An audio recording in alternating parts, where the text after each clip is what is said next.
this door was designed for the customer and the driver safety. So if you are waiting for the bus, the driver has complete clear view of you. So it is a 2/3, 1/3 door. You'll also see that the bar over here is not blocking the window. Go ahead.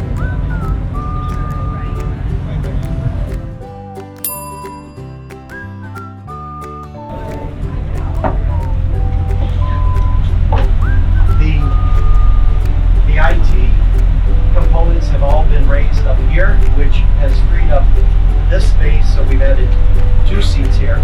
Although you can't see directly outside, we've had people from the blind community say this would be a perfect spot for them to sit and be close to the driver, so we're thrilled about it.